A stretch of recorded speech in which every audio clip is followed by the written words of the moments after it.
Hey there, Dave here, and before we get into today's episode about God Hand, I would like to make an announcement, and we'll have some thank yous to do. First of all, another announcement that over on Retro Hangover, the King of Games 1996 tournament is underway, where we pit the best games from 1996 up against each other in a tournament to determine what is the King of Games 1996. Go check that out over on the Retro Hangover podcast feed to see which of the heavy hitters from 1996 will take the crown.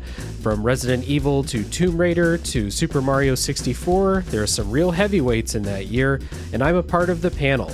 You'll find a link down in the show notes where you can easily check out Retro Hangover, and it's time to say thank you to the patrons who help support the show.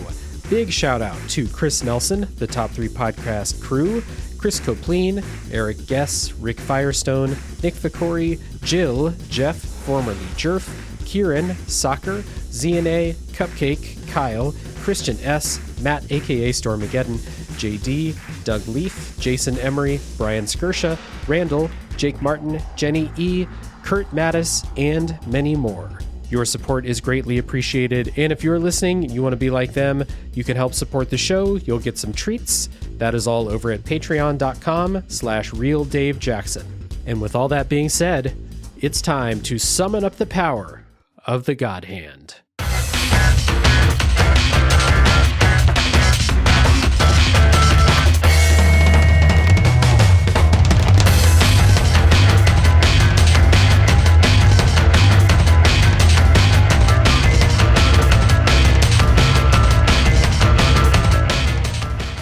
Hello everybody, my name is Dave Jackson, and you're listening to Tales from the Backlog. This is a video games review podcast where each week I'm joined by a guest to bring a game out of the backlog, play it, and discuss. My guest today is a friend of the show, host on Super Deluxe GamesCast and Castle Bravo podcasts, and they will dragon kick your ass into the Milky Way. Welcome, Derek Van Dyke. Hello, thank you for having me. Yeah, this is great. I've been looking forward to this for a long time. We've got a really special game on the show, one that you picked out of my big list, so I'm really happy to have you here. Yeah, you sent me the original list of here's the games that I'm hoping to tackle at some point in the near future, and I saw this one on there, and it could not have been more immediate. I think it was maybe 10 seconds from you sending me the Google Drive link to me being like, that's it, that's the one, let's go, baby. Absolutely, yeah. And today we are going to talk about God Hand, which is a third-person action game developed by Clover Studios and published by Capcom for the PlayStation 2 in 2006. And if this is your first time listening to the show, first of all, thank you for joining us today. And here's our spoiler policy for this podcast. It's the same as every episode. For a while, we're going to go no spoilers, and then we're going to warn you when the spoilers begin. We'll take a big music break, and then when we come back after that, full spoiler time, and you can look down in the show notes for a timestamp for when those spoilers begin. So if you don't want to be spoiled on God Hand, there's a bunch of wild shit that happens in this game. You can tap out at that time and go play it if you're interested. So we have some elevator pitches for what God Hand is. I say if you've ever wanted a martial arts based beat 'em up where you can fight the Power Rangers and a gorilla in the same hour of play God Hand. Derek, what would you say? I would say this is a must-play piece of gaming history if you want to understand the DNA of an entire lineage of modern, Japanese character action games. Yeah, absolutely. There's a lot of pedigree behind God Hand. Yes. Yeah. Big names in the Japanese action game and Japanese gaming industry in general behind this game. So, agreed. I played this emulated on my PC. I streamed the entire playthrough on Twitch. If anyone follows the show on YouTube, the videos of the streams are on there. You can see me have a great time. You can see me rage at times. It's all there. It took me about 15 hours to complete my playthrough, so it's not a short game by any means. Yeah, it's much longer than you would expect based on the thing that it is, right? A Clover Studios developed, Capcom action game. You'd think that this is something people could break down to a couple hour long stream, and no, this is a long and full action game. I was surprised, and I started to get close to the end and I was like, oh, I'm going to beat this way before like the estimate. Nope. I hit it right on the estimate, 15 hours. I do think if you're extremely good at the game, like you can probably cut that down by like a third, I would imagine. Yeah, for sure. I previously hadn't played the game in a while. It was definitely like I've played that game so many times and I love it and it's going to give me an excuse to go back to it. I got about halfway. I would say I played about 6 hours and I got to about the halfway point. The jokes we made, I preemptively took ibuprofen because my poor hands. I'm somebody who used to play like fighting games like locally. Okay. And I just like, one of the things I've learned about aging is my hands physically cannot keep up with some of that anymore. And I think God Hand at its heights does require almost fighting game level of complexity. It's not an easy game to play rolling your face against the controller. Yeah, right. So let's rewind a little bit. So you said you played this game a bunch of times. And you're just now revisiting it for this recording, basically, giving you a chance to get back into it. Yes. So yes. What was it originally that brought you to playing God Hand, and when was that first time? So, probably I would say it was probably a couple of years after, because this was what 2005, 2006, right? 2006. That this came out. Yeah, 2006. So I would say it was probably a couple years after that, because the game had come out and flopped already. And I learned about it through the game developed a very mimetic online reputation, right? And I am somebody, I have always loved Capcom. I have always loved like almost any era, even like the worst periods of Capcom's history. I can find things to love about a lot of their games. I am also specifically at the time in the PS2 era, I was deeply in love with Clover Studios and deeply in love with Shinji Mikami. Shinji Mikami and Hideki Kamiya are probably the designers who taught me to start looking for like the people who are at the top of projects, right? To start learning names.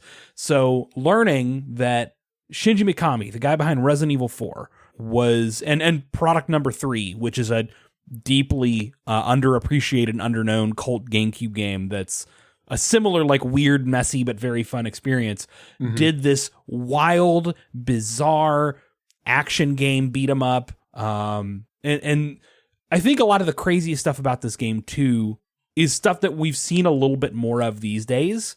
Especially like Bayonetta's pretty popular, right? So some of the heightened levels of camp in Bayonetta, maybe we're a little bit more used to this, but seeing a couple of these video clips, I was like, I gotta try this. So I actually was able to hunt down a used copy in like 2008 or whenever it was and play this on a PS2. Nice. Nowadays, simply not possible. Not enough copies of this game were made and sold. As you're probably aware, it is a nightmare finding a real copy of this game, and it's never been re-released. Yeah, and it's probably only going to get worse in that respect as we go. Yeah, I'd imagine. Okay, so I'm playing this for the first time, and it was basically an episode of one of my favorite gaming podcasts, Watch Out for Fireballs. They covered this show, or this game, and on their show, they talked, they loved it. They talked a lot of sugar about it, and so that put it on my radar, and I'd never heard of it before that. I never owned a PS2, never owned a PS3, so like a lot of these like kind of more niche, or maybe this one came out with a pedigree, but it flopped really fucking hard. So it did. That kind of stuff just completely missed me at the time. I didn't even know about like the famous or infamous IGN review that this game got. They gave it a 3 out of 10, which is something for sure. So the reason I wanted to play it, other than hearing other people talk about it, is the way people talk about it really appeals to my desire to play really like big personality games with big flaws, like the 7 out of 10. Yeah, the messy 7 out of 10. Yes. I love stuff like that. Games that have very obvious flaws, but very obvious personality, and like not necessarily that they have to be auteur type games, but I do like seeing what feels like one person's fucked up weird vision in a game, and God Hand really felt like one of those from the things that I saw. Wanted Dead is another one that came out like last year or 2 years ago that really appeals to me. I really want to play that game. It might be bad, but it feels like that same type of game to me. So that was one of the reasons why. And then like I started to hear people talk about like, this is actually a really good action game too. So that adds to the appeal. You mentioned like being really interested in Capcom as they go and just being like a huge fan of Capcom and the creators there. And I was realizing as you're talking, I was kind of running back in my head. I played a Resident Evil game for the first time like 2 years ago. I played a Mega Man game for the first time like 2 years ago. I've never played a Devil May Cry. Like all the Capcom hits just missed me completely, other than like the Zelda games that they made. That's about it. Which it's crazy, like, the fact that they developed some of those, in my opinion, some of the best 2D Zeldas. But I'm such a Capcom sucker.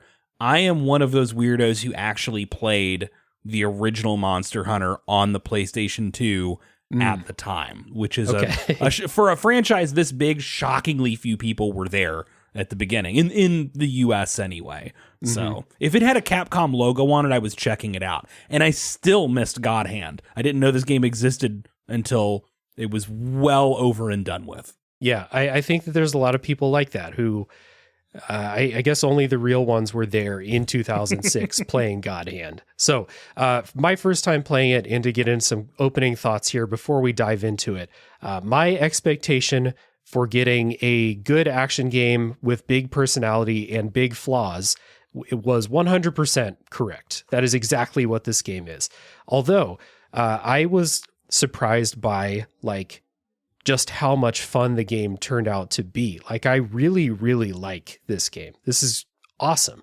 The things that some people might point to as flaws, like how goofy and campy and weird it is, like I eat that up. I loved it. Yeah. There is some stuff about it that I really don't like, and we'll talk about that. For sure. It's by no means a perfect game, but I had a great time. This was like just a weird fever dream of people's ideas that get thrown into a video game, and the way you deal with them all is just punch them in the face. And I had a great time. This was awesome. Yeah. Now, of course, again, for me, I'm coming back to this game, right? Yeah. So, and I've played it more than once. So it's a game where the gameplay experience did not catch me off guard. But it's been a few years, right, since I've come to this game. And I feel that in the time since I first played this game, oh God, almost 15 years ago, that's a very scary, oh no, more than 15 years, oh no. We're gonna better stop that, right? Like me, I've gone from being like a silly teenager who enjoys and plays video games, and things, lights and sounds and silly stuff activate neurons in my brain and monkey go ooh ooh, to like my taste as an art critic, and my the way I engage with art has really changed. So like, yes, all of those same neurons lit back up as I kicked a dude into space, but also it's really interesting to go back to something like this and really realize how a game like this is, with no budget and no time, still manages to have so much personality, because it's like the definition of an auteur-driven gaming experience in the ways we see so rarely through gaming history, but especially nowadays. Yeah. One other quick opening thought here, and I'm going to bring this up many times when we talk about gameplay, is I was struck as a recent convert to the Church of Resident Evil 4, both the original and the remake. Okay. This game feels like Resident Evil 4, but melee combat instead of ranged combat. There's a ton about it that really like lit up the same things. And I think you're cooking with that. And it's not a comparison I would have initially made, but as soon as I saw you write that, I was like, that's exactly true. And of course, Shinji Mikami, the same lead director for the project. Right. So yeah, I mean, this came out like 2 years after RE4, something like that. Like, yeah, recent, on the same console at the very least.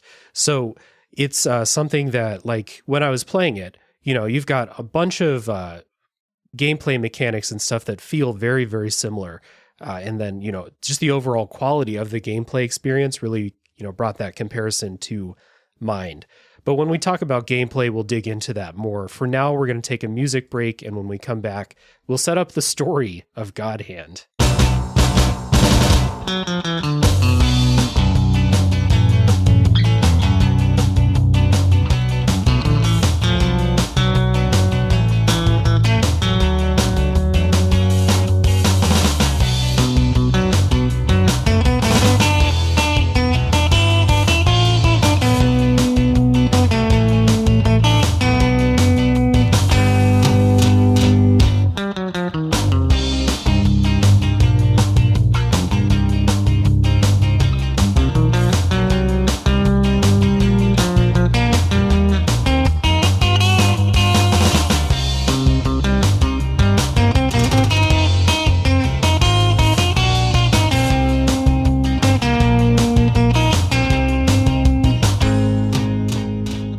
In God Hand, you play as Jean, which is, by my count, the first video game character I've ever played as named Jean. So, awesome. You play as Jean. Jean is a martial artist who one day saw a young woman named Olivia being harassed on the street by some bandits.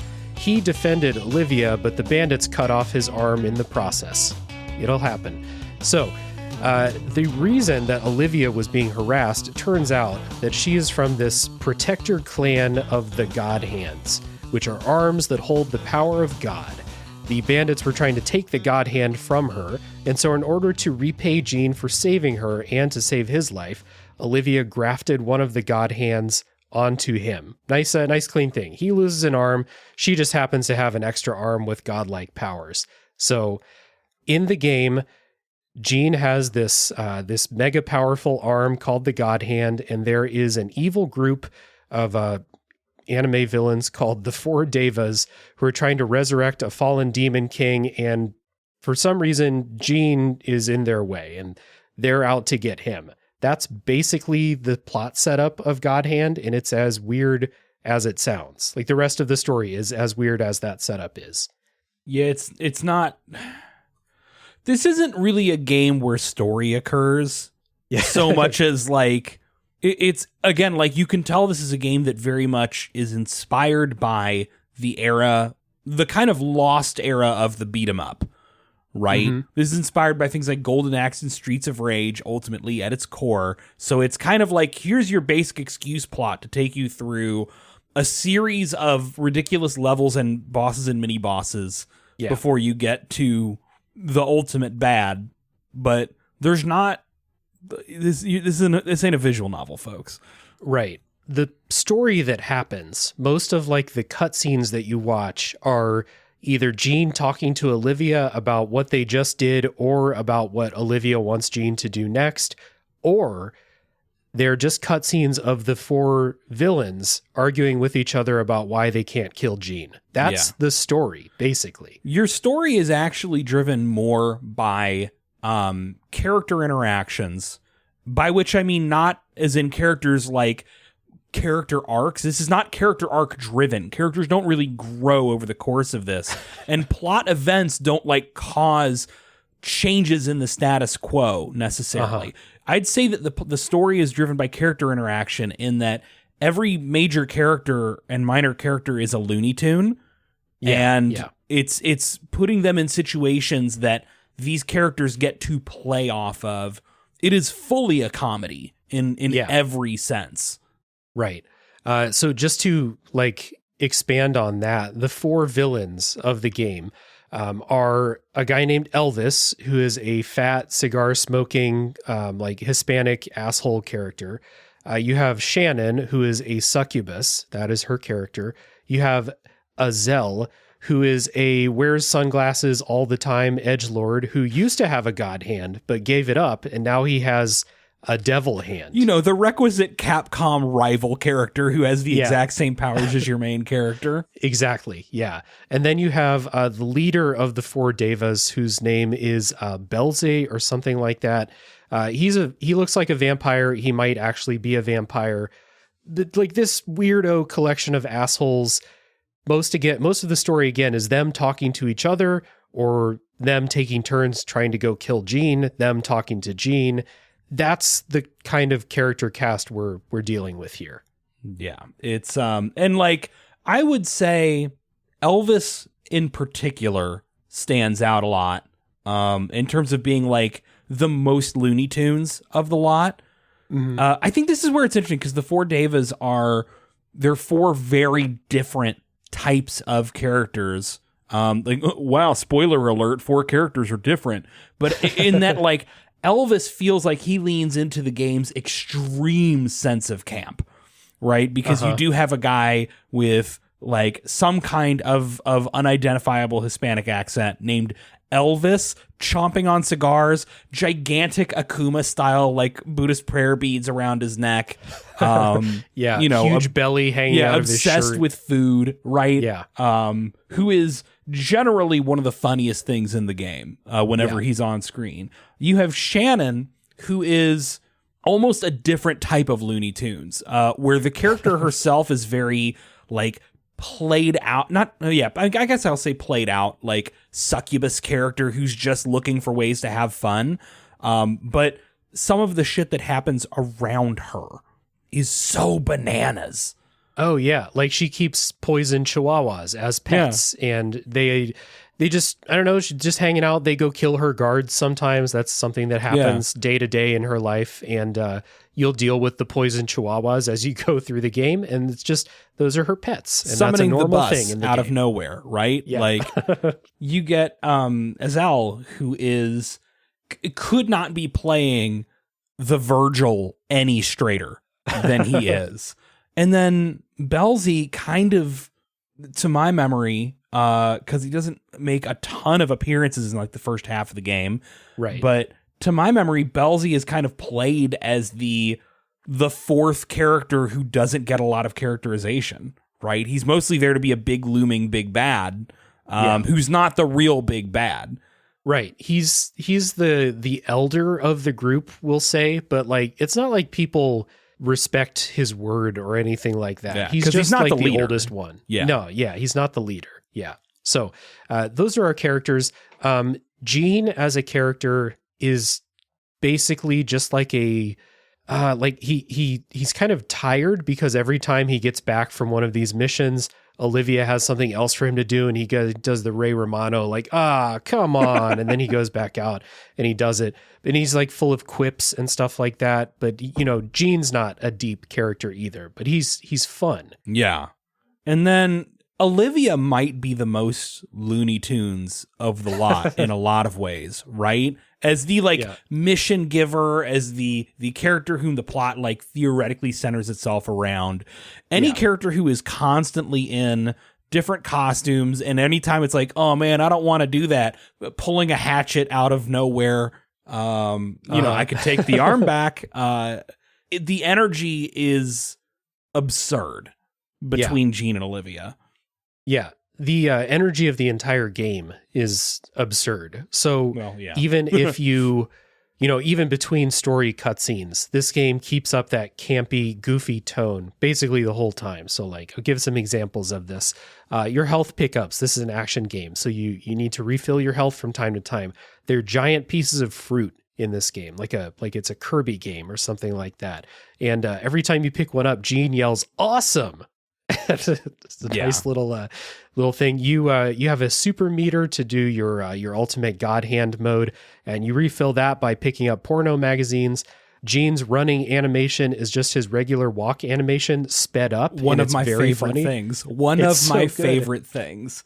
Because it doesn't look good at all, but that is the joke. This is not, they couldn't make a run animation. It would be so funny if he just did his jog at like fast forward speed.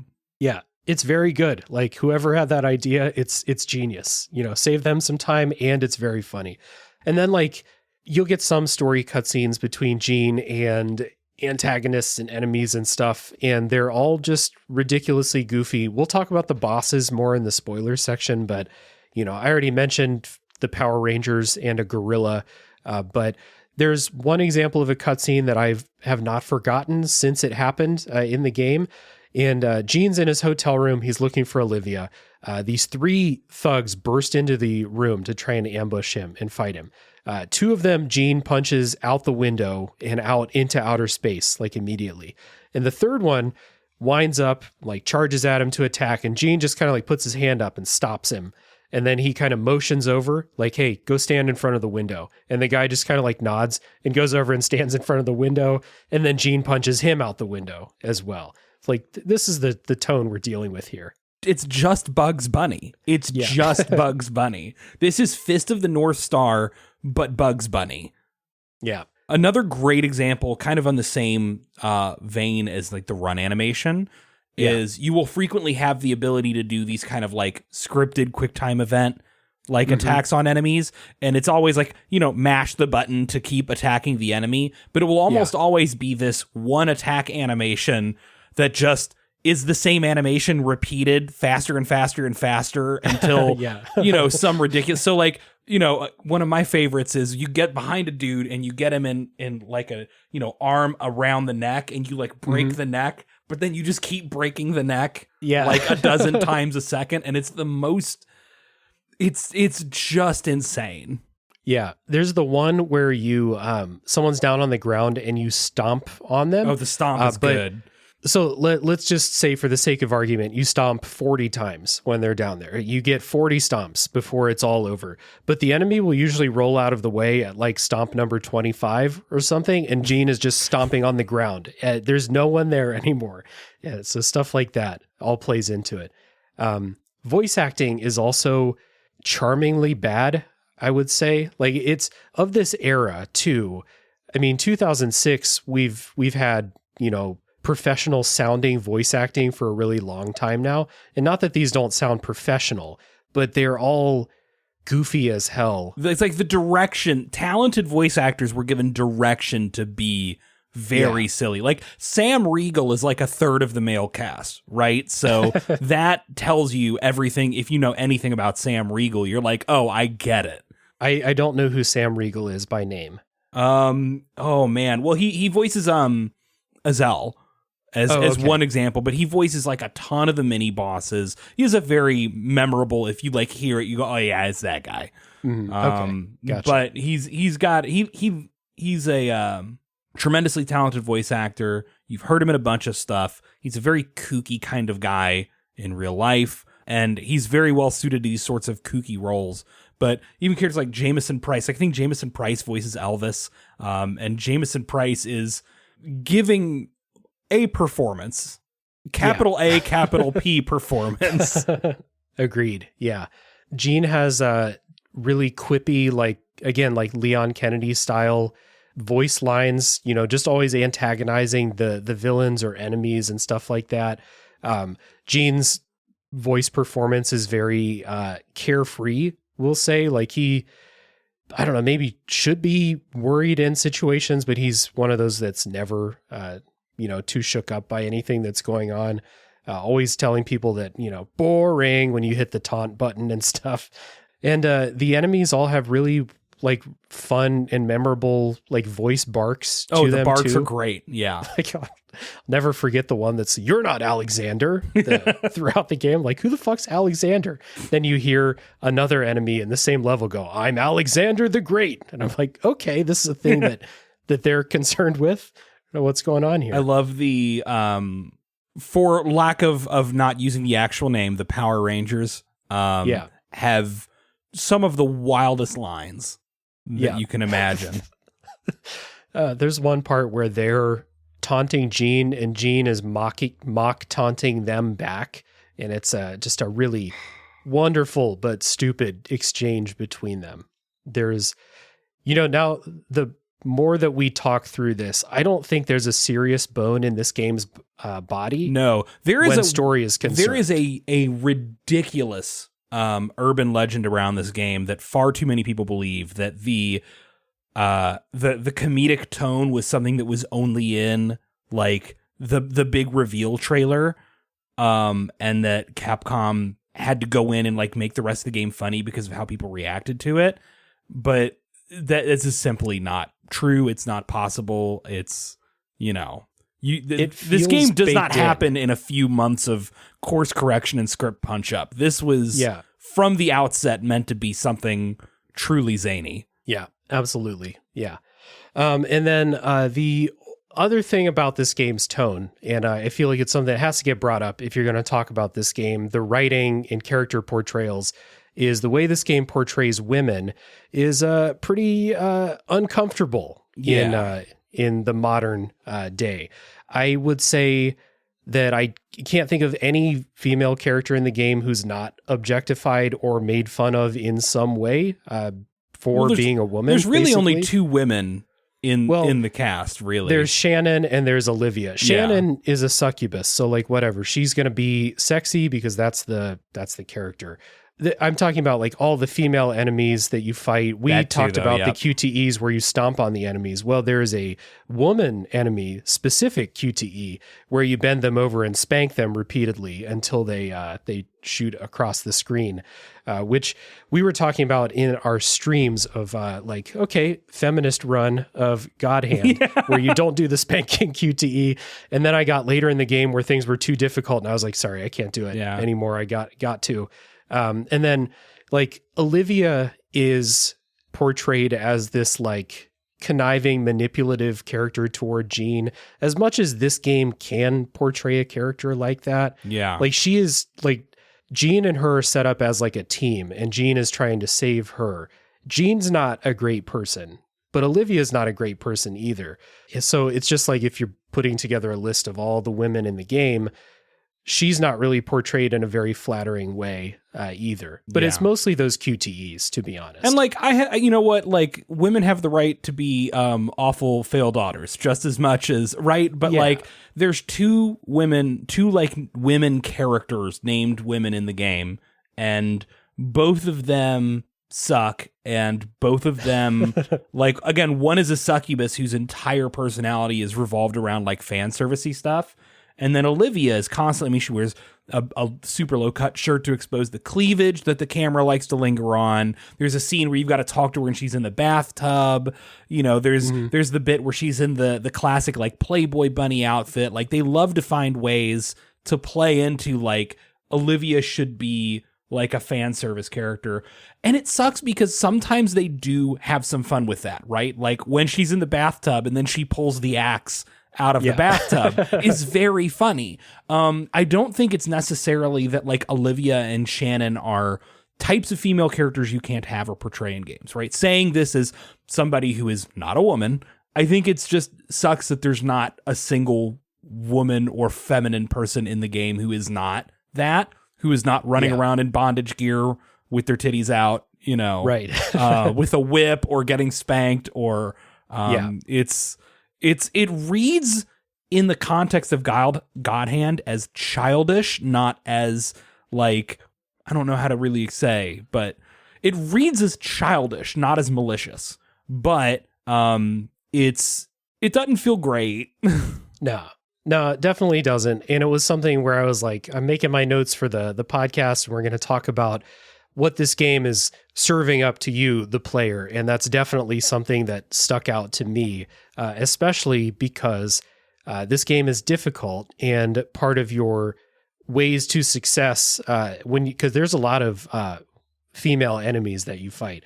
One of the main ways that you're going to get through this game is by spanking the shit out of all of them. Yeah. So I think the game has a very comedy at any sake mission in a lot of ways. And sometimes that leads to it like leaning into like offensive shock humor.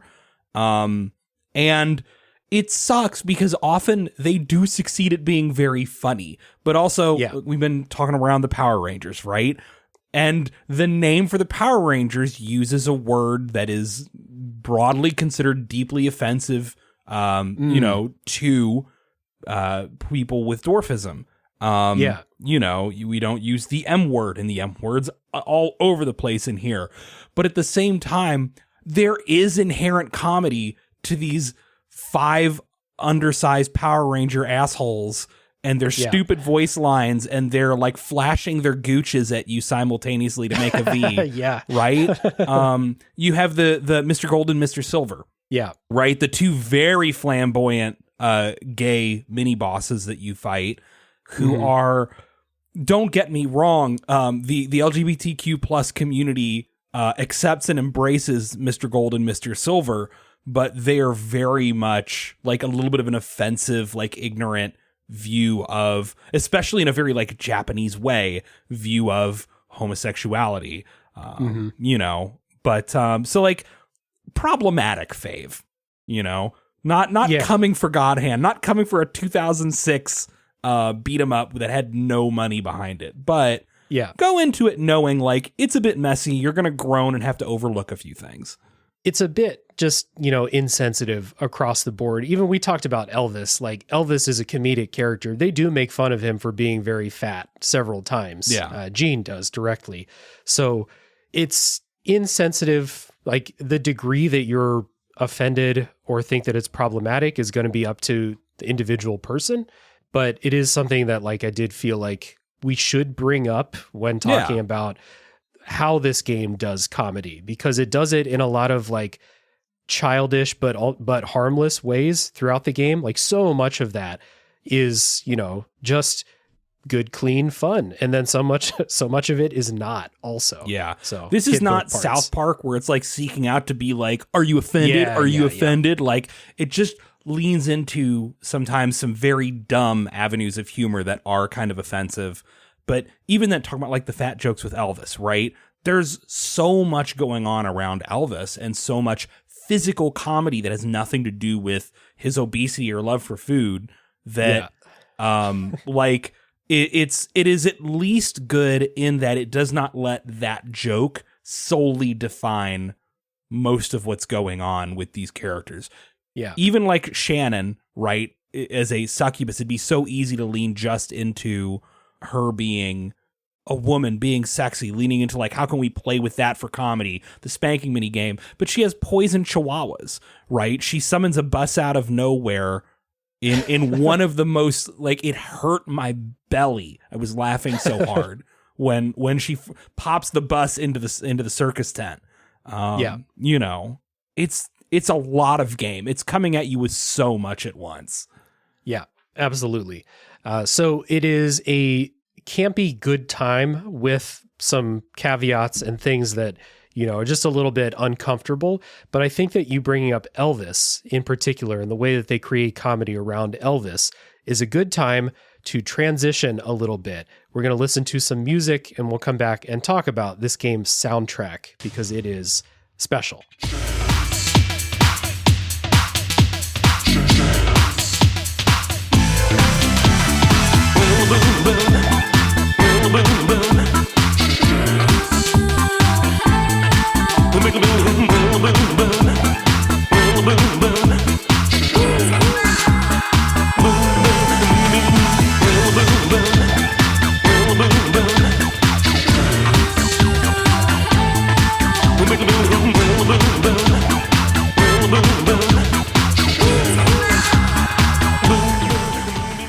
So the soundtrack of God Hand, really diverse soundtrack. That's the one thing that, like, I played the game and then the songs that stuck in my head all kind of fit. Well, not all, that's a lie. A lot of them fit neatly into this, like, I would describe it as like heavy surf rock, especially like the main menu theme and then the theme of the first level, which then gets turned into your like ultimate God Hand theme. Those are the songs that really stuck with me. But then listening back through the soundtrack over the last couple of days, there's a lot going on in the soundtrack. So many different genres and moods. And I guess like the one through line between them is they're like, it's mostly upbeat and fun, but different genres. Yes. Yeah. The music adds a lot to, especially a lot of the boss tracks, right? Is so many of these boss tracks, music can really change the atmosphere surrounding, you know, if you're fighting a boss for the second time in like a cemetery and, you know, it's dark and etc. But then like your music track can lean into like a creepy, spooky vibe, or you can just go full wackadoo. And very often this game chooses the latter. It chooses to lean into the absurd. Yeah, absolutely. So back to Elvis. When you fight Elvis, and you fight him multiple times, when you fight Elvis, the first time you fight him, you have this clubby dance song happening in the background, but the vocals are Elvis impersonator vocals over the top of a song in which it barely fits. It's like, they were like, okay, we have this song. Someone made this song. Okay, now wouldn't it be funny if there was some guy going boo, boo, blue over the top of this song? And they were right. Again, it's very good. Yeah, fake Elvis scatting on top of like a club beat is... Yeah. it turns out a tonal dissonance that really sets the mood. Yeah. And then later you fight him again, and some stuff has happened with his character. And I would describe the music as like organ-y Castlevania type music. But those Elvis impersonator vocals are still there. It's so good. And then you talked about like wacky shit.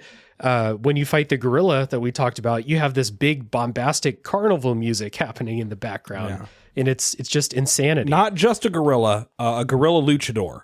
I do think that that's an important piece of context for listeners who have not played the game. Shannon's fights are also really, really interesting tracks, because you would expect for them to go like for a very like sexy, like pounding bass, like again, very like club kind of trance sound. I think stereotypically you're talking boss fight against a succubus. You're going to expect to hear, I don't know, something like out of Darkstalkers, right? Okay. And instead it's like listening to a toddler with a synthesizer. It's so dissonant, and yet it weirdly fits the idea that like I'm fighting a Valley Girl succubus inside a big top. Yep. It's a special soundtrack. There's very little like where they seem to have like matched up with what you would expect from a video game. Like the only thing that really I think fits your expectation of what soundtrack is going to happen is like maybe when you fight the final boss, or when one of those demons spawns up from a downed body, like the song that starts playing there. Otherwise, it's a total wild card as to what the soundtrack is going to do. And I think if I went back and rewatched my streams of it, there'd be more than one hand's worth of times when I laugh when music starts, because it's just so unexpected and weird, but awesome. It feels like the running point with this game was to make you laugh at every opportunity and with every tool they had at their disposal. Yeah. Whether or not you understood why you were laughing or not. So that can be the enemy designs, it can be the writing gags, it can be, you know, the style of the music coming out of nowhere in a genre switch up. It is a masterclass in constantly subverting your expectations. Yeah, absolutely. And I'm not going to go too much into this because I do feel like people should experience this for themselves, however they want to experience it. Yes. Whether you finish the game and hear the end credits song, or whether you make the decision to go look it up. The end credits song of this game, I had heard so much about this song at the end of God Hand. And I had thought in my head, well, I'm sure it's good, but there's no way it's that good. And it is that good. It lives up to the hype. It's the weirdest and most incredible shit at the end of the experience of playing God Hand. I've been going around my house singing it the last couple days to myself. It's this wonderful, weird, like campy. It is a very, like, it's a parody of like 1960s anime opening music in a lot of ways. It is very specifically a parody of the original Mazinger Z opening song, which I will have to DM you so you can listen to it, but you will immediately, they even ripped the main riff is like, the last two notes of the riff are changed for legal reasons, but otherwise it's that. But like also like it fits into the vibe of old 60, you know, some character would go on talking about how tough they are and how much they're going to beat up the bad guys and constantly name their super attacks and stuff like that. But yeah, wow. That at the end of that experience does make you feel like you're dissociating. Yeah, absolutely. Because the end credits of God Hand are max 45 seconds after you finish the final boss fight. And the final boss fight is an absolute endurance test slog, long fight. So when you get to that point, like you're broken down and you're ready to just have that hit you right in the face when it starts. So we'll get into that more in the spoiler section when we talk about, how that fight goes and all of that stuff. But for now, just want to acknowledge for all the people that played God Hand and know what we're talking about. Yes, it lived up to the hype. Yeah, 10 out of 10 game to experience derealization with. Absolutely. Visually, I think that not a lot in God Hand really stood out to me other than the things that you need to see are really apparent. Like they stand out really well. They're all goofy as fuck. Like you need to see your health pickups. They're giant pieces of fruit laid against this 2006 looking game where there's not a whole lot of like color in anywhere except for that giant strawberry floating around. It's intentionally a very brownish, like drab color palette. I think it's very inspired. Actually, God, I've got more about this to say than I thought I did. It has a little bit the Capcom house style, for lack of a better term, right? Like you can see Gene fitting in directly alongside, like Devil May Cry. It's an aesthetic that you see in like Resident Evil and Haunting Ground and Onimusha.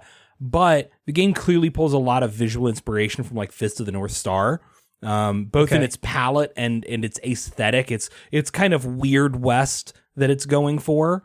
Yeah. In the early levels, it does have that Weird West kind of feel to it, and then eventually you get into castles and stuff like that. But yeah, and then the enemies. There was a note somewhere that I remember saying about like how weirdly tall a lot of enemy characters are, given that Gene's not a small person himself. But like, of course the enemies are huge. It makes them bigger targets for this brawler game where you play with tank controls. True. There's some that are like comically large. Yeah. Like if you imagine Gene as being 6 feet tall or something like that. Like Mr. Gold and Mr. Silver are like 9 feet tall, willowy, 9 feet tall, willowy, bald black dudes and giant feather boas, Yeah. Yeah. The costume design, I guess, for the enemies is one visual thing that really stands out. You described them, but I would describe most of the enemies in the game as being some mix of punk rock and or like BDSM. It's like heavy designs. Metal, right? Like it's this weird like barbarian wasteland leather kind of aesthetic. Yeah. I mean, and then you get the gorilla in the luchador costume and the dudes dressed as the Power Rangers. And, again, like you establish a baseline and then you break it as often as possible. Yeah. There's I just remember the guys that have the, they look like Mad Max-ish, like villains with these big glowing blue mohawks. Yes. And then they throw their mohawk at you. What is this game, man? Yeah. Yeah, there's not like a ton to say about like visuals. Like there's not a lot that is super striking about it. But that's not the point of this game. All the stuff that they want you to pay attention to, they clearly like took time designing or making sure it stands out. The environments and stuff are as bland as they could be because I guess they don't want you to stop and smell the roses, really. Yeah. You're moving, you're punching people in the face, It's pretty fast paced, so it would be a lot of wasted detail on a level that you're blazing through. Yeah, exactly. So speaking of punching in the face, let's listen to some music and come back. We'll finally get into the gameplay in God Hand.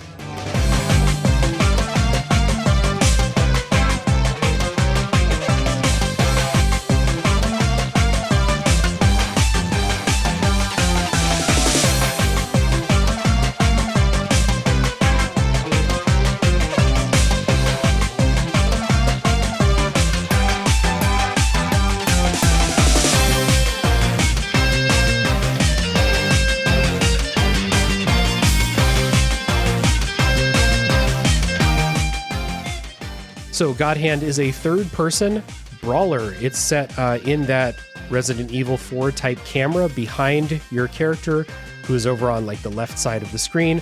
Again, those comparisons to RE4 come back up as if this is the melee version of that game, in my opinion. So things that kind of made me think of that, you control this game with tank controls, but since it's behind your character, I always find these types of tank control games to be much easier than the fixed perspectives from early Resident Evil, etc. This game has a quick turn on L1. You'll do a quick 180 turn, which is super helpful both with the tank control setup, but also because you're surrounded by people and you're trying to fight. And the camera perspective only shows you half of the view, basically. So that quick turn is really, really good. And then you press square to attack and combo your attacks together. There's only, when you're making combos, if you want to like think about this as a fighting game, if you're used to fighting games or a beat 'em up, you're really just pressing square to go through this multi-hit combo. And I think at the later parts of the game, I think it's 6 hits in the combo maximum. And the thing about this game is that you will pick up skills as treasure, or you can buy them in the shop, and you can individually swap these in and out. So like, you're like, I want the first hit in my combo to just be a jab, and then my second hit to be a hook, and then the third hit to be a kick, or any number of like the hundreds of skills you can pick up in this game. Yeah. The customization is wild. Imagine getting like every move that's available to, imagine playing something like Street Fighter, right? And you are given every move that Ryu can do, but the only attack button is the square or X button, and you're just told pick 6 of these and put them in an order, and he'll do that. Yep. Whether it works well or not. And right. Some of these attacks are, like you said, like a simple jab, you know, a hook, an uppercut, a low kick.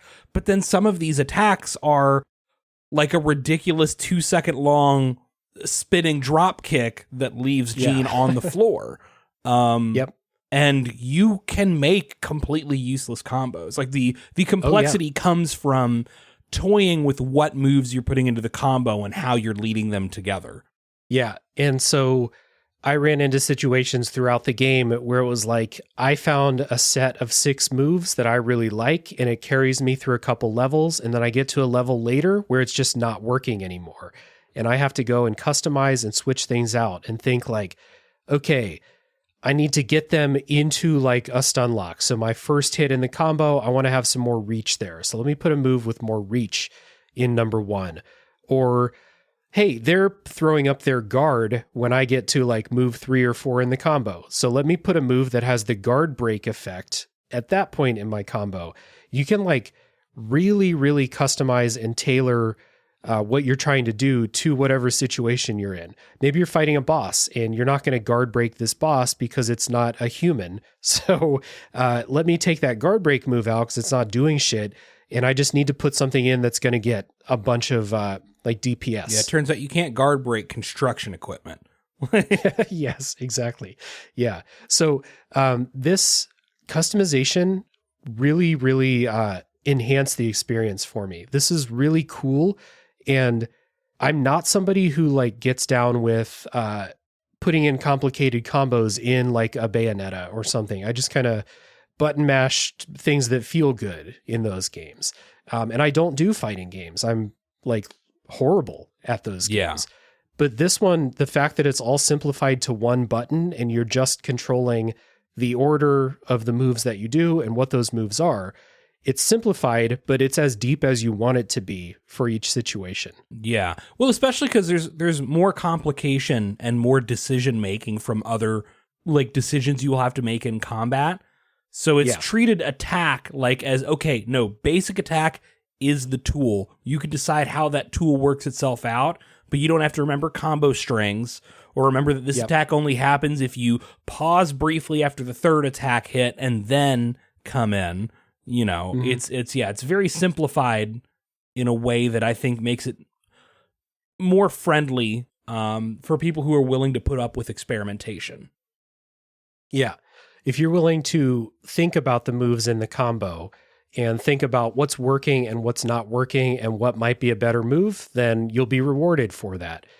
You can also, there's a couple other like quick moves. So like maybe you don't want to get all the way to the end of a combo to use like a really powerful move. There's a couple of like, if I press down and X, then he'll do this big kick attack, and it's not related to my combo, but there's very limited. I love the running, the dive roll attack thing. Yeah. I just do that. That's just how I move. That's like backdashing as Alucard in Symphony of the Night. That's my regular movement is the dive roll. Oh yeah, that became a big part of my strategy to cheese some really difficult bosses later in the game, is just chip damage them with that running dive about 40 or 50 times. One key thing also is that if you are clearly never going to use one of these skills again, like maybe you found a better version of it, or maybe you tried it and you just don't like it at all, you can sell any skill back to the shop. That you can buy them back too. So if you make a mistake, you can buy it back. But at the shop, you're going to buy like health upgrades and stuff like that. So you need money. And the fact that you can sell back the skills that you're not going to use anymore was really, really helpful too. And at the end of the game, I was so like desperate for the last health upgrade that I sold every move that was not currently in my combo. Once you damage enemies enough, you will usually put them in some kind of stun state and unlock those QTE attacks that we talked about earlier, like the repeated neck breaking or the stomping. Yeah, like the repeated neck breaking, the spanking, the stomping. There's a suplex that you can do. Again, reminded me of RE4. Yeah. There's you could do these cool like Dragon Ball kick flurries. I get the feeling it started with that, right? Like with the DBZ, like punch and kick, like rapid fire. And then they went, well, what other things can we just do over and over again very quickly and it'd be funny? Yeah. And thus we got breaking somebody's neck 120 times or... Yeah, exactly. Yeah. So you can do those. Those are good for damage, and you're invincible for a little while you're doing those. So it's good to just kind of chill out and button mash. I mean, I don't love button mash QTEs in this day and age, but this game has them. And then you have a couple of like really powerful moves too. You've got they're called the roulette skills that you use with R1. And there's a currency called roulette orbs. You start the game with 1, then you get 2, and you end the game with 3 of them. And you can use these really powerful skills if you find the item that refills those orbs. And they're great. They're game changers. They can turn a boss fight around if you can get a really powerful one off. For later bosses, they're basically essential to use them wisely, like use the right one and use it at the right time, stuff like that. Did you have any favorites of these, just to give people some examples? Yeah, so I think we both list our absolute favorite is the dragon kick, right? Yeah, absolutely. Because you kick somebody and they like fly off into like a twinkle in the distance. What's incredible is if you do that to a boss, most games would make it where you can't do something like that to a boss, a one-hit kill move. What happens with a boss is you kick them and they fly off into the distance, and then they very quickly like fall back like they were shot at, like a meteor, right? And just land again and take a chunk of damage. Incredibly funny. Yeah. In terms of like utility, La Bamba I used a lot. That's the one where he slams the ground and makes the big like ground shockwave that knocks people into the air. Ball Buster's great. Oh yeah, Gene just goes over and sack taps the enemy. Not every women aren't affected by it. One particular, I don't remember if it's Mr. Gold or Mr. Silver. One of them is not affected, and it's because he lost his nuts in the war. Yes, exactly. One of Gene's classic one-liners after you fight a boss. I liked those. I liked the home run swing, which is just the upgraded dragon kick, but he just hits them with a baseball bat. There's one called the Shaolin Blast later that is this giant hand that just you shoot it off and it goes in a straight line and just wrecks anything. Incredible for crowds. Yeah. Yeah. And then there's one called, I forget what it's called. It's called Grovel, where you can get down on the ground and beg for forgiveness for the enemies. And what this does is it lowers this like difficulty gauge that's ticking up and up as you fight, if you're doing well. That will lower the difficulty gauge down. I never use that, despite, we'll talk about the difficulty thing. I kind of hate it, but I never use that because these attacks were so precious. I needed those like damaging attacks. Yeah, I want to ball bust somebody. I don't want to get down exactly. and beg and make it easier. I want to kick somebody's ass. That's not very God hand. No. To get down and ask. That's not very cash money at all. And then the other big skill that you have is if you press R2 when your like ultimate meter is filled up, you'll go into God hand mode, where Gene goes invincible for a while. He attacks faster. He does more damage. Enemies get stun locked. The music speeds up as a sped up version of the first level music. You can refill this by taunting, by I think pressing L2, where Gene will just stand and do a little, boring at the enemy, and it'll increase your meter a little bit.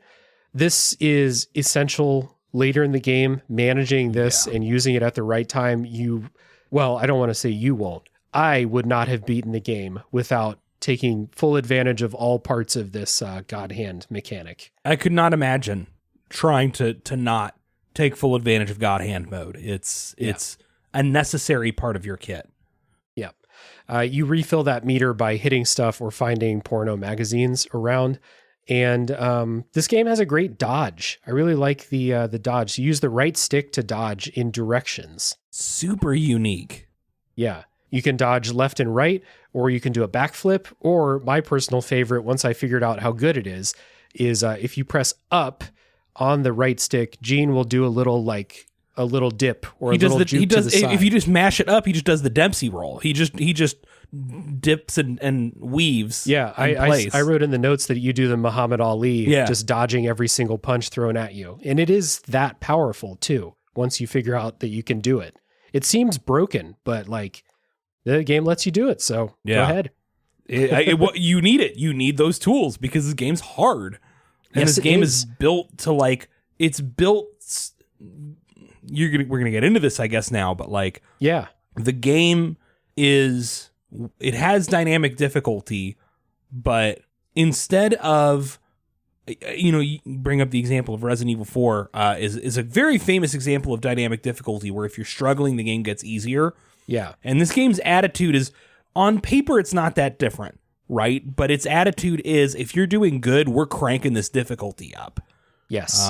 It's less about forgiveness for people who are struggling and more about punishment to people who are doing really good. Yep. This game will knock you off your high horse the second it gets the chance. Yeah. You start feeling good about yourself, you're going to get humbled. One of the things that happens, so as you fight, I mentioned it has like this difficulty meter that fills up, and it starts at level 1, then goes to level 2, and then level 3, and then I think above level 3 is like death mode or some shit. I never got that high because once I got to level 2, I would usually die because downed enemies will start spawning these demons, and the demons are like at least 10 times harder than a regular enemy. Oh, yeah. They're very difficult. It's only later in the game I started to be good enough to fight them without automatically hitting that God hand invincibility mode whenever one showed up. But it's tough. And even without it getting harder when you're doing well, the game is never easy. This is a very difficult, it's one of the hardest games I've played in recent memory. Very difficult. So the fact that it just gets harder when you start to get into a groove, I really didn't like this game's approach to dynamic difficulty. Just let me live for a couple minutes, man. This is like old arcade game hard. Yeah. Right? I mean, again, given what it's pulling from the eras of Streets of Rage and stuff like that. But yeah, it is sadistic. And it wants to hurt you a little bit. Yeah. I would rank this as among the hardest games I've completed, at least in the run of this podcast, we'll say 110 or however many episodes. This is one of the hardest ones for sure. And I'm pretty happy with myself that I made it through it without doing what I do sometimes, where it's okay, this is really fucking hard, in this boss fight. If I fight well for 30 seconds, I'm save stating, and then I will restart the fight at that point. I didn't do that in this game, and I feel like a little sense of accomplishment that I did beat it. You should. Straight up, because again, really hard game. And I had heard that beforehand, and I was a bit worried about it. And it did turn out to be as hard as people said. Yeah, I've never like chucked a controller in rage. I'm too poor. I can't replace controllers. But right. I got to tell you, even at like 17 or so, well past the age where you should have grown out of those sort of tantrums that I never threw, this game might be the closest I've come to that point. Yeah, I think that playing it on stream helped me stay level-headed too, because I'm much like I haven't thrown a controller since I was a little kid. Yeah, but I do get really fucking mad sometimes and quit games, and fuck so this is bullshit. Game. Yeah, this is bullshit. I'll see you tomorrow as I slam the door. So I think that playing it on stream helped chill me out a little bit, because I am not a screaming streamer type. I am pretty relaxed most of the time. So if I have people watching me, that puts me in the mood where like, oh, some bullshit just happened and I died for the 20th time. Let's just laugh that off and move on. Yeah. Whereas if I'm playing, in full privacy, I might, get real. There's no mad. Audience to laugh with, so you're just exactly. mad. I will say this, I have one very vivid memory of God Hand. I mean, I have many, but like I said, I've never thrown a controller, but this game, I do vividly remember playing this game and getting so mad at this game at 17 that I had to take my shirt off. Like I was overheating, and like I needed to turn the fan on max and take my shirt off because I was fucking sweating. I was so mad. Just so angry. That's how you know you're mad. That's how you know. The worst version of going Super Saiyan, man. I just got hot and sweaty.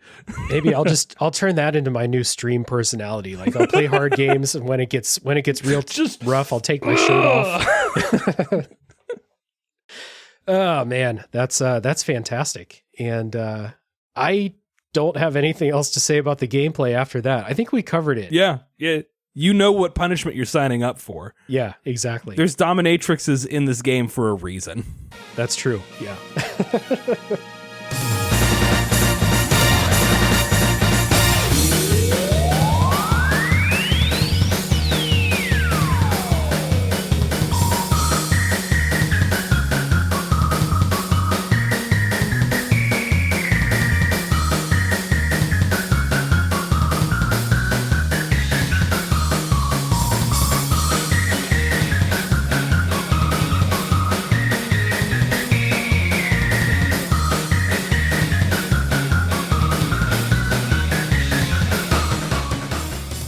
So let's wrap up the non-spoiler part of this episode by kind of recapping, summarizing, and then answering the question, who would you recommend play God Hand?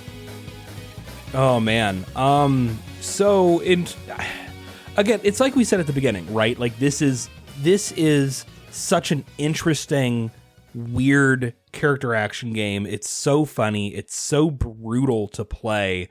But I think it's also worth experiencing to see like an era of auteur-driven experiences that doesn't exist as much outside of like the indie space. And even though there's almost nothing quite like this, and like Kojima is still carrying that flag. Pretty much, and just he's him making almost real weird shit. Yeah, and it's basically just him doing that kind of thing. Yeah, but like I think playing this game gets you the DNA. I would say if somebody played this and then played like Bayonetta and then like Devil May Cry 5, maybe went back and tried like Mad World, like you would see where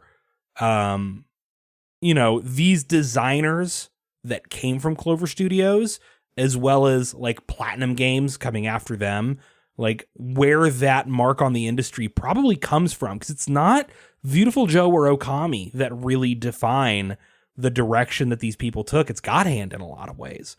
Who would I recommend it to? Oh, people with good hands. Good strong hands. Yeah, good strong hands. People who are ready for a challenge and will not throw a temper tantrum or break anything expensive. Yeah, I would agree with that. It is a real challenge. The challenge lived up to the hype. And yeah, I think that I would echo what you said. Like if this type of game interests you, this weirdo type of game that you play it and you're like, one person thought this was really funny and that's why it's in the game, because that one person was making the decisions. Like if you like those kinds of games, then you will like this. If you are a big fan of action games with deep, customizable action mechanics, I think that God Hand has a lot for you as well. I didn't mention this in the gameplay section because I got distracted by the story about taking your shirt off playing it. But this game does get pretty repetitive in the regular combat. It's probably too long, but there were a lot of other things that pull you along through that, like the next story cutscene that you see, or the next time you dragon kick somebody into the moon. Like that stuff I think is going to keep you going. So it is not a perfect game. It's probably too long, but it is a really enriching action experience.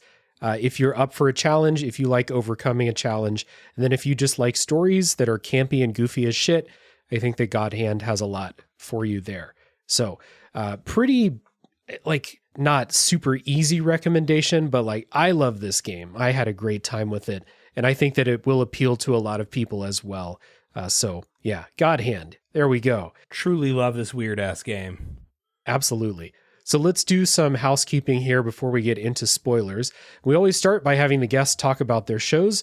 So I mentioned at the top, Derek is part of Super Deluxe GamesCast and Castle Bravo podcasts. So tell the people about those projects and maybe point them in the direction of a place to start if they want to check them out. Yeah, so Super Deluxe Gamescast, which is usually just shorthanded to SDGC, is a pro-labor, pro-inclusion, progressive, I guess you'd say, gaming podcast. We discuss the latest news headlines. We do the usual thing about talk about what we've been playing, but it's very news and new release oriented for the most part. We do some like streaming and some reviews when we get codes. We're going to be at PAX East, for example, and we're going to get a bunch of interviews on the ground with indie devs there. You can find SDGC on Twitch as official SDGC. You can find it on basically any podcast service. Those are the primary ways that we publish. Castle Bravo, a Godzillaverse retrospective, is my other podcast. It is a movie podcast where we started with the original 1954 Godzilla, and the plan was to work forward through Godzilla and the like specifically Godzilla related movies and talk about the ways that this franchise started and evolved over time as kind of the original cinematic universe, way predating the Marvel Cinematic Universe. And I ended up learning a lot about the like creators of the original Godzilla and finding a lot to talk about in terms of the like social and political messaging of a lot of these campy old sci-fi movies. So it kind of turned into something very different from my original plans, but it's great. You don't necessarily need to watch the movies to listen to the podcast, but like obviously I'm trying to get people to engage with art and enjoy old films, even things that they deem campy. But you can find that on any podcast services. Castle Bravo, a Godzillaverse retrospective. And the social media followings for those shows do not matter. Twitter is not real. That shit is dying. Who knows where we're going to be in a year. So right. Cool. Well, as someone who recently got turned on to Super Deluxe Gamescast, it's a good time. I just like the general approach that you all bring to the talk around games. There's a lot of shows, that do the news and new releases and stuff, but I just like the way that you all approach that. I like your vibe, and everyone on the show is informative and funny show too. Like it's not super serious all the time. Yeah, it's sometimes difficult, like, and this is getting behind the curtain a little bit, right? It's sometimes difficult to find like progressive media podcasts that are both funny, but aren't like dirtbag funny.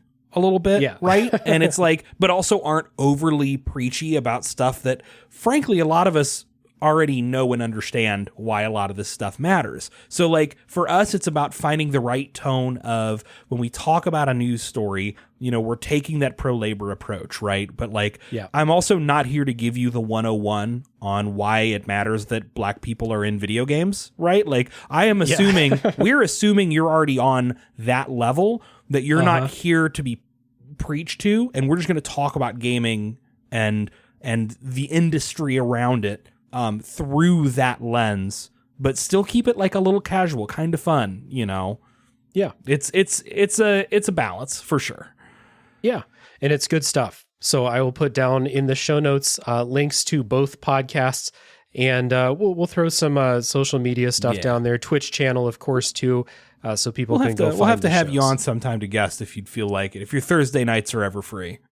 Oh, they are often free. Yeah, well, so see, easy enough. That would be cool. Yeah, we'll circle around after PAX. Cool. So for this podcast, if you would like to support, you can do so by leaving a rating and review on your favorite podcast app. You can do that for SDGC and Castle Bravo as well, of course.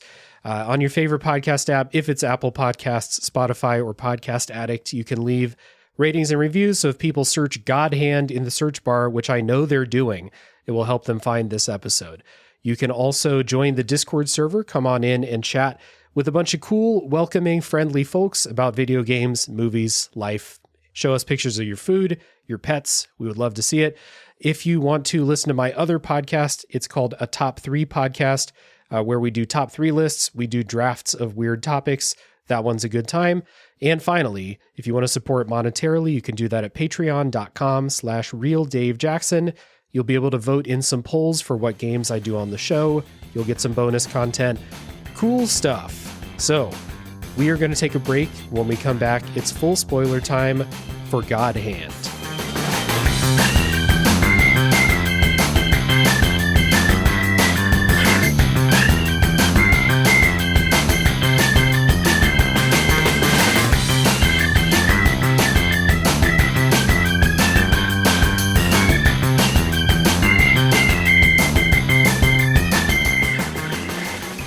Okay, Derek and I are back, and we're talking spoilers for God Hand. And although if you're going to like blow through the spoiler wall and keep listening, this game doesn't exactly have a story that's going to change your life in either direction. But it does have a lot of memorable boss fights that we didn't want to get too deep into shop talk, during a non-spoiler part. So we'll start out the spoiler section by talking about the memorable encounters or boss fights throughout the way. And then we'll kind of talk about where the story ends and things a little bit later on. But let's start with some of those boss fights. So, Derek, what's one that you played this a long time ago? So what's one that you carried with you? So, I think the ones that stand out, we'd already talked quite a bit about, like, I think the first time you fight Gorilla Mask is ridiculous. The first time you fight the Power Rangers is very... what am I doing with my life, right? Yes. But I think for me, what's interesting is the game does a really good job of, I think the final fights with each of the Devas are the ones that stand out the most to me. And they're the ones I didn't get around to in this like replay. But like my memories of them are super, super fond. Like you have these two fights with Elvis that are very silly, with a very silly version of the character, right? Yeah. And then you get into your final fight with Elvis, and he's transformed into this demon monster, and he's got like the belly mouth, and his hands are like boxing gloves that are also mouths, and the Castlevania music is blaring, and it's this great tonal shift for a joke character, it's suddenly taken much more seriously as a threat. I think, but all the while you still have those the Elvis impersonator scat singing over the top of everything. Yes, it's bizarre. It's rooted in like the bizarreness that came before. Yeah. Even though he's fully transformed into a demon. And it's interesting. I would say actually the four Devas their final fights are the most, and of course the final boss are the most memorable ones. And that seems boring in a lot of ways to say, but I think it's fantastic how fighting these bosses multiple times over the course of the game and then getting to the final fight and the ways that it plays with how you see that character. Shannon's another great example, right? Shannon is, oh man, that final boss fight for him is so weird. How would you even describe that? Shannon's final boss. I gotta look this up. It's the one where she's like a velociraptor thing with a tentacle mouth face, but her torso is coming out of like the back, like she's riding it. Super bizarre form and fight. Yeah, okay, I remember that now that I see it. Yeah, that is hard to just, you can't map it onto like any real animal, really. Like it it's weird and uncomfortable in a way that like Shannon has not been to this point, right? Yeah. Shannon suddenly turns into a Resident Evil boss. Yeah, when up until this point she was all, sexy comic relief basically. Yeah. Yeah, she kind of looks like a scorpion mouth, but it has these two big muscular arms holding it up. Real fucking weird. Yeah. Yeah. The leader of the Davis, what was his name again? Esla? It's Beelzebub, because like Beelzebub, because he turns into a fly. Oh, that's right. Yeah. That's how I always remember. Good pneumatic device there. I should, well, I guess it's too late now. Yeah. But his final thing where he turns into a fly was a really tough fight. But I had a good time learning it. That was one of those where like it probably took me 20 to 30 tries, but I had a good time like making steady improvement each time. I get better at dodging one attack this attempt, and then like the time when he beat me, it was really no question whether I was going to beat him or not. Yeah. It's a tough fight. It's an interesting one to learn. It's probably the most pure, like, this is a late game Capcom boss fight in terms of actual encounter design. But that plays with your expectations some, because you're expecting that at some point you will have gotten more of a look at Belzim, like more personality out of him, more anything. And your expectation is obviously that he's going to be the last one, right? Yeah. And of course he's not. You take him out, and then you move on to Azel, how do you pronounce his name? Yeah, I had said Azel, but it's Azel. Yeah, I don't remember them saying it ever actually out loud. Yeah, and I don't remember them saying Belza's name out loud either. Yeah, so but like the rival type character is the last of the four to fight instead of usually the penultimate, right? Right. If you were thinking about following the tropes, but also like the Azel fight is interesting because by the time you get to Azel's final fight, he doesn't change very much. And he goes from being this very cool rival type character with the devil hand to being like, dude, you dipshit, do you not understand like where this is headed? You're kind of almost screaming at him for being so thick-headed as to what is about to happen. Yeah. Which is not where you normally think of going with that character. Right. Yeah. And it's interesting fighting him too. You fight him twice, and the first time you only have to get half of his health down, and it's like really tough to do that. Once you get it halfway down, he leaves the fight, and it's a over. Brutal first fight. Yeah. And then the second time you fight him, he has like the normal, multiple health bars and stuff, but he, in his second phase, he can use the God Hand power too and get like super fast, like, I don't know if he's actually invincible because I ran away from him every time he did that. Well, because you've had the God Hand power this whole game. Yeah, I know what that shit does. So you see him do the same shit and you're like, nope, I'm out. Yep. Let the timer run out. He uses roulette moves on you just like you've used. So like a big part of learning his fight is learning which moves he's about to use and how to dodge it. Like he'll use that Shaolin hand on you. And I've been destroying stuff with that. So I know what that does if I get hit by it. So yeah, that was a fun fight. Before we talk about the final boss, let's talk about some others. So these mini bosses? Yes. Yeah, some of the mini bosses. With the gorilla, I had written down a couple of voice lines that really made me laugh. So the first time you fight it, you walk out it's in this thing, and you see this gorilla there, and I think he's sitting on a bench reading the newspaper. At like a bus stop bench or something like that. Yeah. Yeah. So you see him there, and Gene goes, "Hey, you're not human, are you?" And the gorilla does like this mime, is like pointing at himself like, "Me? Huh? Me? Mm-mm-mm." And then you fight after that. There's a bunch of like the gorilla does a bunch of wrestling moves because it's a luchador gorilla. And you have a bunch of, you have a specific, instead of suplex move, you have a gorilla suplex QTE, which is just a suplex, but it's on a gorilla. Right. Which is, yeah. Now with hat. Yeah. So that one was good. And then you fight him again later. I just thought like the animations on the gorilla were really funny. And then afterwards you find out it's a guy in a gorilla suit. I'm not sure why you fight him again. He's still in the gorilla suit, but hey, it's God Hand, so don't ask questions. Exactly. Look, you're going to fight every boss twice, at least. Yeah. So yeah. The Power Rangers, the second time you fight them, by the way, the first time I fought them, I had a really hard time with them. Oh, there's five of them. And they are the zippiest little motherfuckers. Yeah, they are. But the second time you fight them at the beginning, one of them keeps saying like, "I have the killer hand." And Gene does like "I have the killer hand." And they're like in each other's face, like little kids going back and forth. It's the dumbest. One of those times when, like you said, it starts happening and I just kind of like look off to the side, like, what the fuck is this? What am I doing with my life? Yeah. By the way, I had just played Killer 7 for the first time. I saw that. I listened to that episode today. Good. I hope you enjoyed it. Yeah. I thought it would be great because it's a similar, like, you play that game and you definitely dissociate a little bit. Yeah, absolutely. And both games have you fight the Power Rangers. Yeah, that's true. Both Capcom games within like 2 or 3 years of each other with some of the same creatives behind it.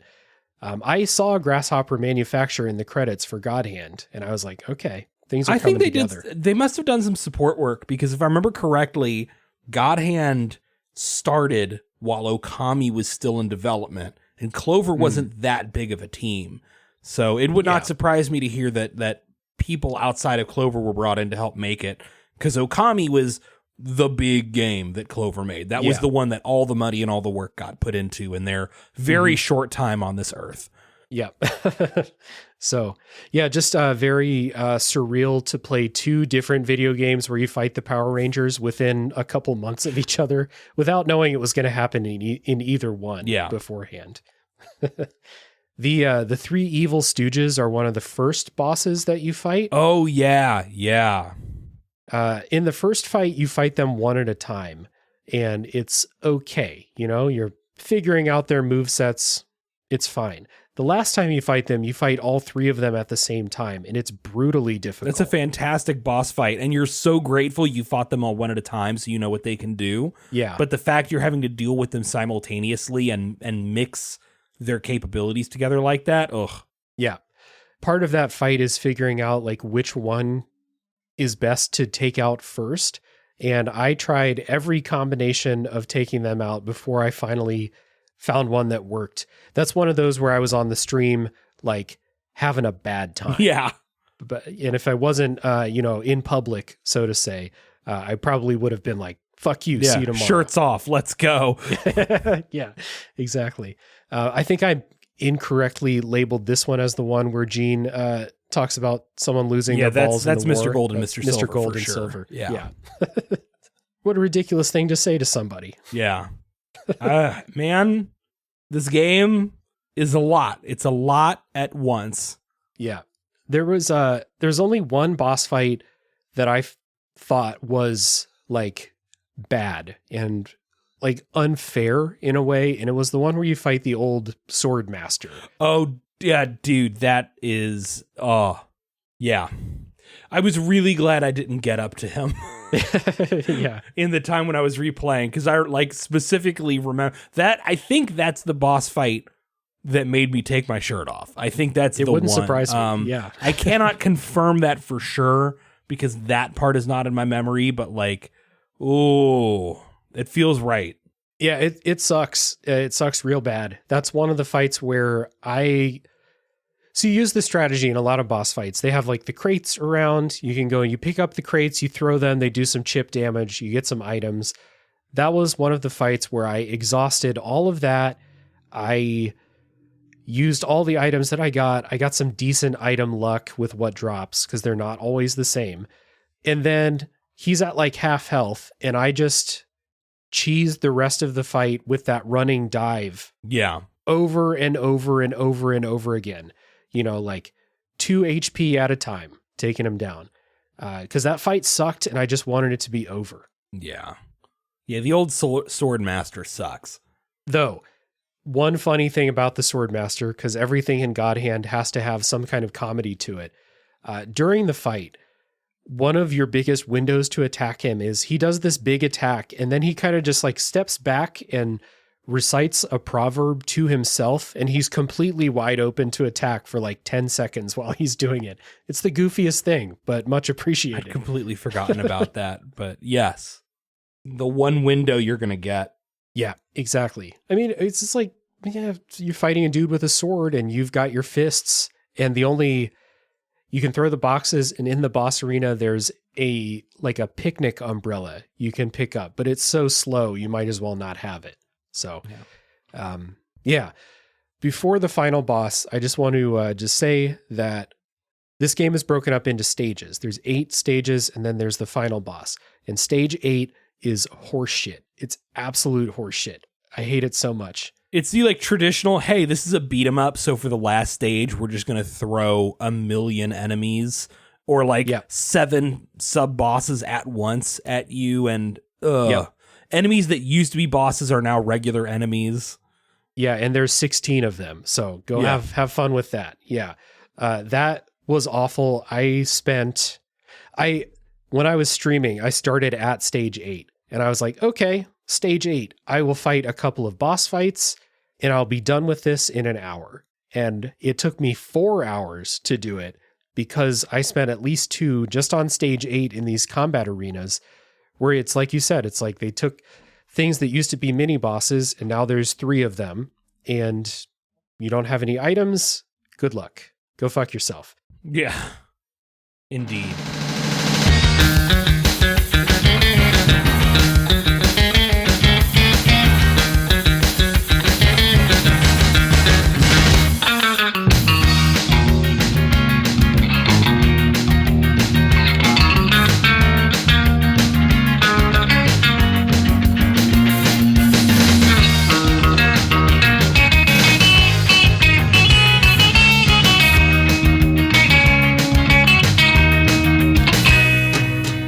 All right, that final boss. So what happens at the end?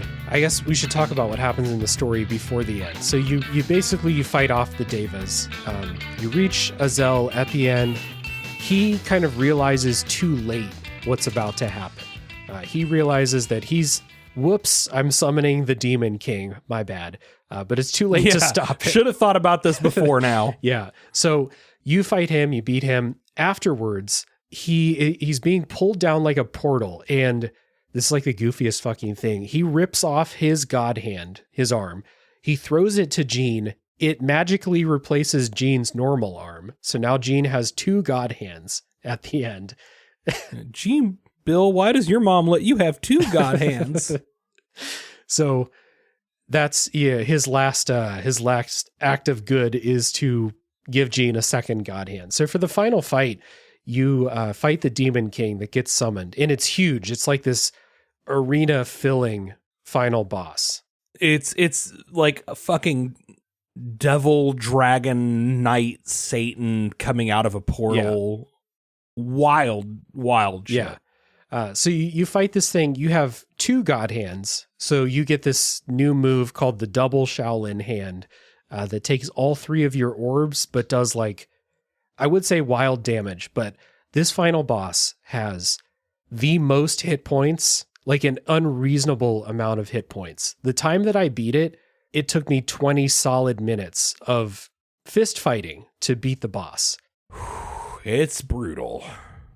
Yeah, it's a very cool fight. There's so much spectacle to it. Yeah. You are fighting the goddamn devil, but God, man, by that point, especially after the brutal slog and gauntlet that Stage 8 was, and then the fight with Azel, you're ready, man. You're ready for this game to be over with. Yeah. And what you're met with is this just insane endurance test. Like as if the fight against Azel and Stage 8 were not already intense endurance tests. This is so fucking long.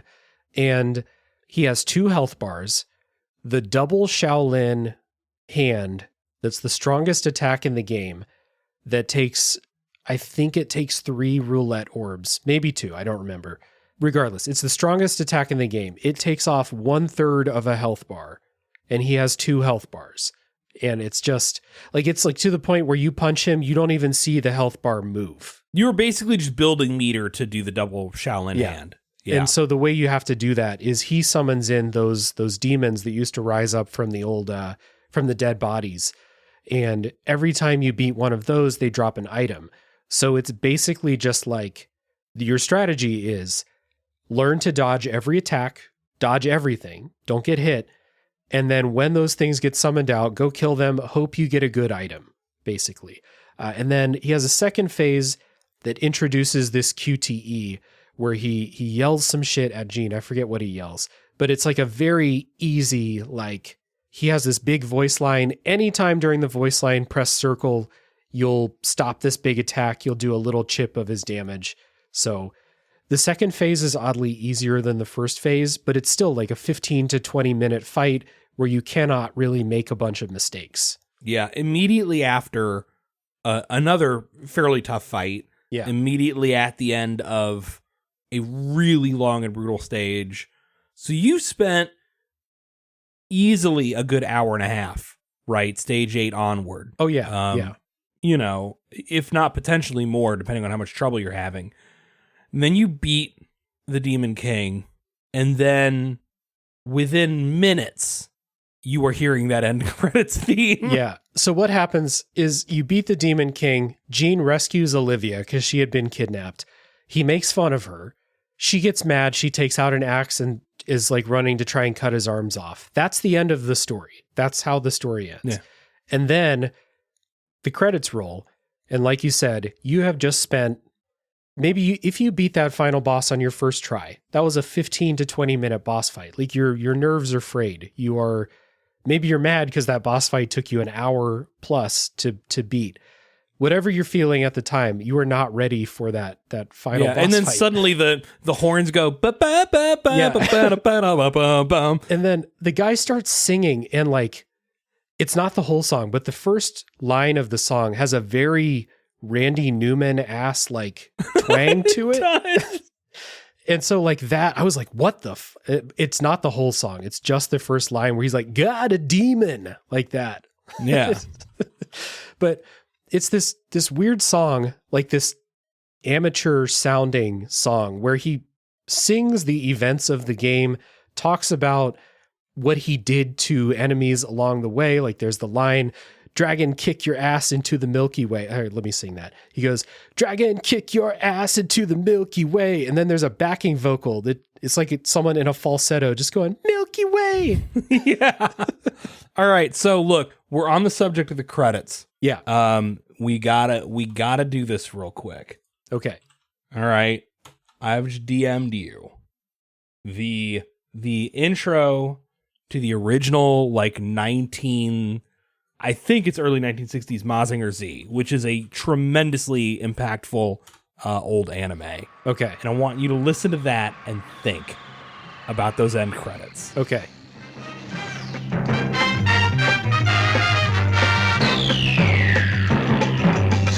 空にそびえる黒金の城スーパーロボットマジンガー Z 無敵の力は僕らのために正義の心パイルダー Oh yeah, this is basically the same thing. Yeah.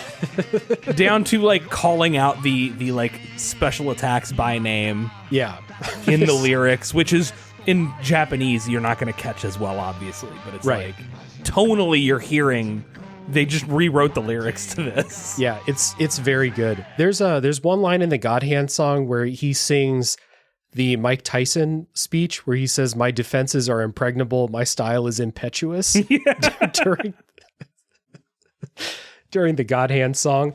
So the point is, like, this song is goofy as shit. It's catchy. Like, the horns are really great. It reminds me of how Bayonetta games end. They all end on, you know, songs like this. There's a kick line, like the enemies and stuff are doing kick lines and shit in this. Yeah. So it's just like the goofiest possible way to end the experience here.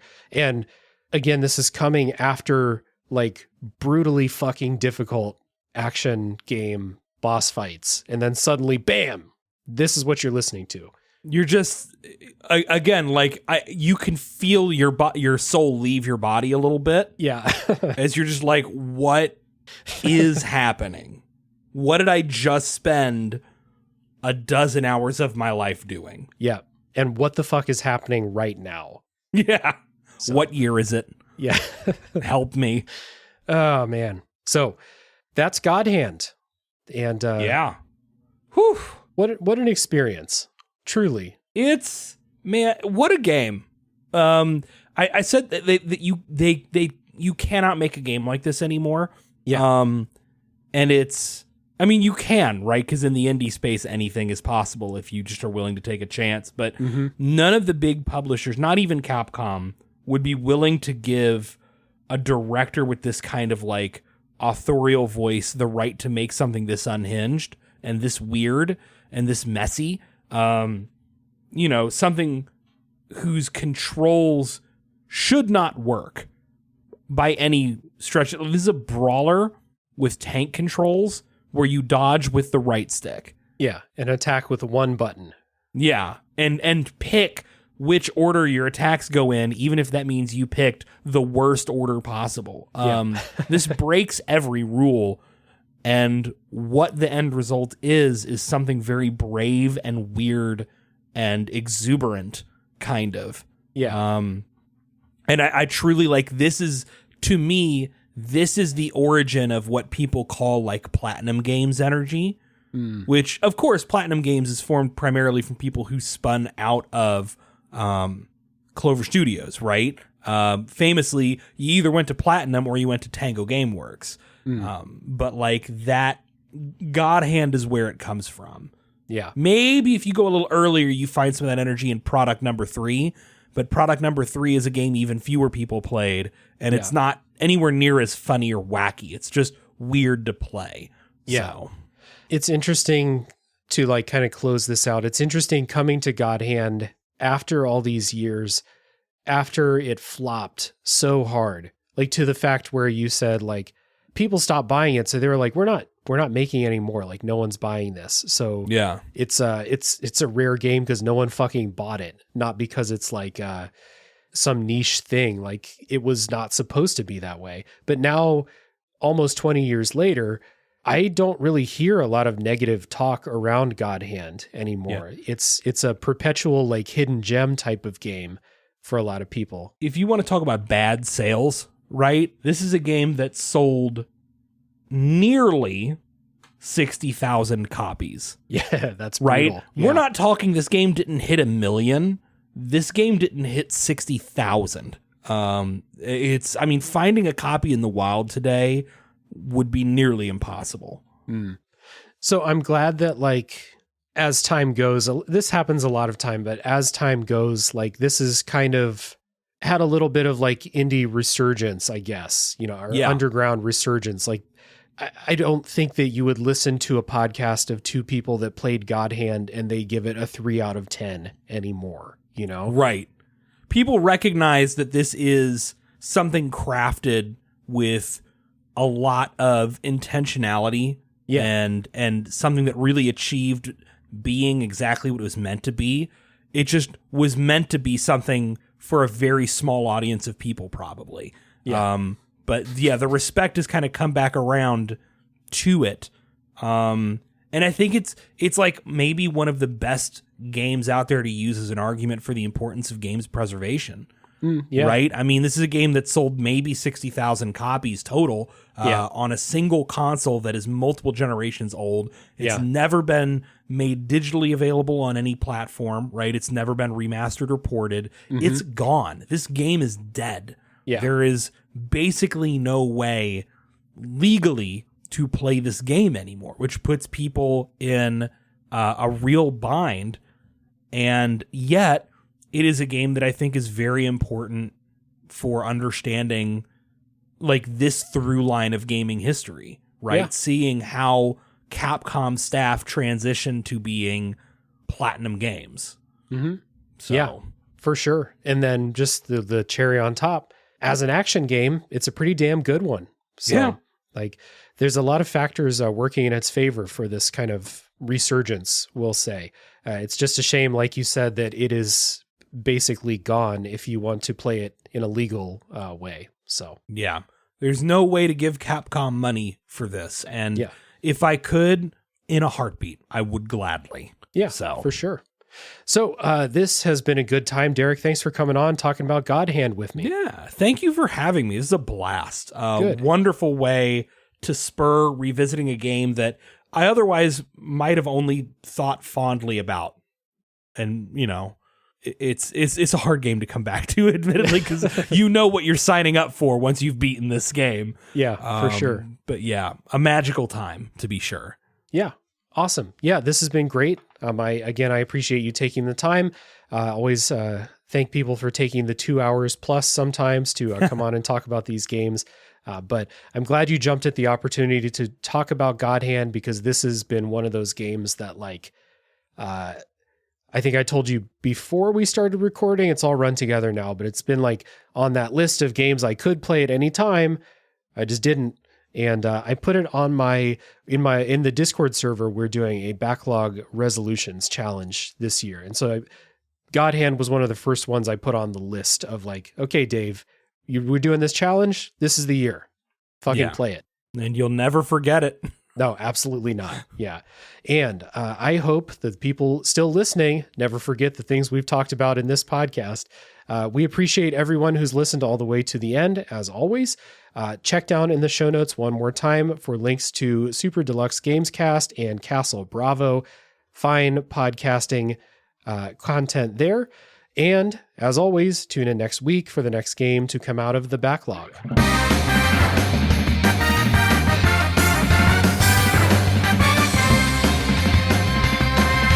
Got a demon, what am I? It's time for me to choose my path. The power of my God Hand, no evildoer will get past. Hand to hand or fist to fist, kick your nuts or twist your wrist. God power keeps my pimp hand strong, so trust me or you won't last very long. Dragon kick your ass into the Milky Way. Milky Way. Don't act like you don't like the Ballbuster. My arm, my arm, my arm, my arm, my arm, my arm. The summon of the powers of the God Hand.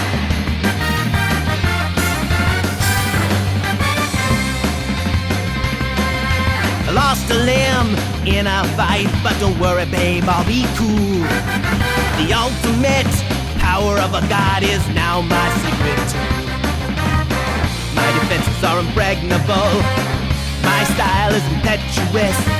If it's too much, I'll grovel at your feet. I beg for mercy when I feel the heat. Jaw-dropping attacks from my roulette wheel. Apocalyptic beatdowns from the God Hand. My arm, my arm, my arm, my arm, my arm, my arm. I summon up the powers of